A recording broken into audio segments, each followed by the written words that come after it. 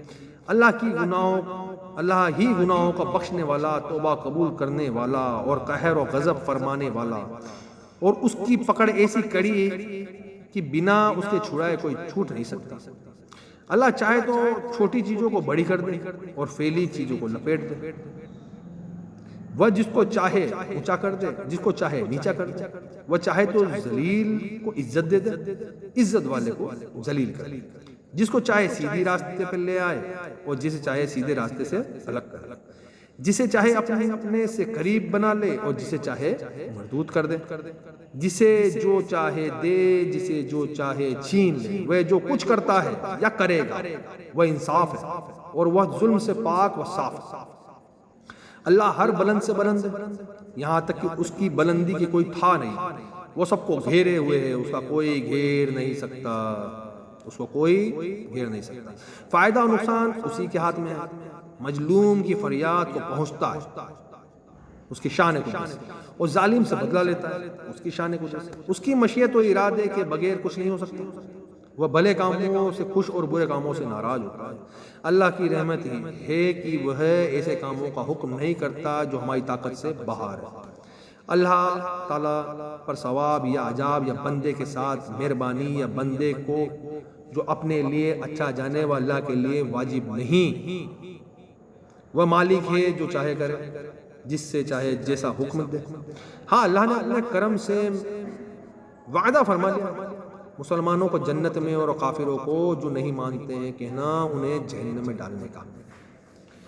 اور اس کے وعدے اور وعید کبھی بدلہ نہیں کرتے. اس کا یہ بھی وعدہ ہے کہ کچھ کفر کے سوا وہ چھوٹے بڑے گناہوں کو جسے چاہے معاف کر دے گا.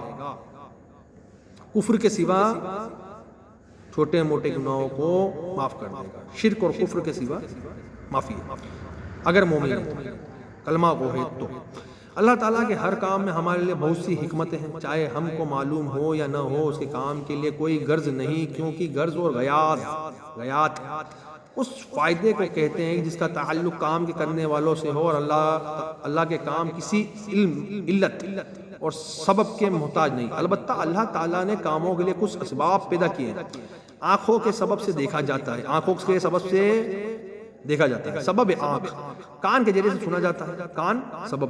آنکھ آگ جلانے کا کام کرتی ہے, آگ سبب جلانے کا. اور پانی کے سبب سے پیاس بجھائی جاتی ہے. یہ خاص طور پہ انسان کو ذہن میں رکھ لینا چاہیے اس بات کو. آنکھوں کے سبب سے دیکھا جاتا ہے, کان کے ذریعے سے سنا جاتا ہے, آگ جلانے کا کام کرتی ہے, اور پانی کے سبب سے پیاس بجھتی ہے. لیکن اگر اللہ چاہے تو آنکھ سننے لگے, کان دیکھنے لگے, پانی جلانے لگے اور آگ بجھائے. اور وہ نہ چاہے تو لاکھ آنکھوں ہوں, دن کو بھی پہاڑ نظر نہیں آئے گا, اور آگ کے انگارے میں تنکا بھی بے داغ رہے گا. آگ کے انگاروں میں بھی لکڑی کا تنکا بے داغ رہے گا. وہ آگ کتنے گجب کی تھی جس میں کافروں نے حضرت ابراہیم علیہ السلام کو ڈالا.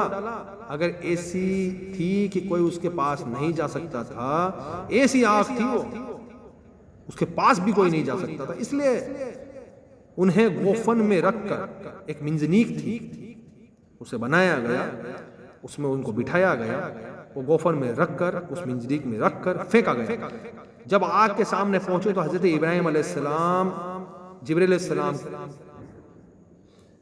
ابراہیم علیہ السلام کے پاس آئے اور پوچھا اگر کوئی حاجت ہو تو آپ بتائیں. انہوں نے فرمایا کہ ہے تو صحیح لیکن تم سے نہیں. اور اس طرح ارشاد فرمایا اس کو میرے حال کا علم ہونا بس کافی ہے. مجھے اپنی حاجت بیان کرنے سے ادھر اللہ تعالیٰ نے آپ کو یہ حکم دیا کہ یعنی کہ ابراہیم علیہ السلام نے فرمایا کہ مجھے میرے رب کو میرے حال کی خبر ہے. اور اللہ نے ابراہیم علیہ السلام جب آگ میں ڈالے جا رہے تھے تو اللہ نے فرمایا اے آگ ہو جا ٹھنڈی اور سلامتی والی ابراہیم پر. اس بات کو سن کر دنیا میں جہاں کہیں بھی آگے تھی وہ سمجھتے ہوئے سب ٹھنڈی ہو گئی. اس وقت جب اللہ نے فرمایا کہ آگ تو ابراہیم کے اوپر ٹھنڈی ہو جا، اس بات کو سن کر دنیا میں جہاں پر بھی آگ تھی وہ یہ سمجھتے ہوئے سب ٹھنڈی ہو گئی کہ شاید مجھ سے کہا گیا. ماشاءاللہ. اور نمرود کی آگ تو ایسی ٹھنڈی ہوئی کہ علماء فرماتے ہیں اگر ان کے ساتھ وسلامن کا لفظ نہ ہوتا، وسلامن سلامتی کا لفظ نہ ہوتا تو آگ اتنی ٹھنڈی ہو جاتی کہ اس کی ٹھنڈک سے حضرت ابراہیم علیہ السلام کو تکلیف پہنچ جاتی. بتانا یہ تھا کہ آگ کا کام جلانے کا ضرور ہے لیکن اللہ کے حکم سے وہ ٹھنڈی ہو گئی.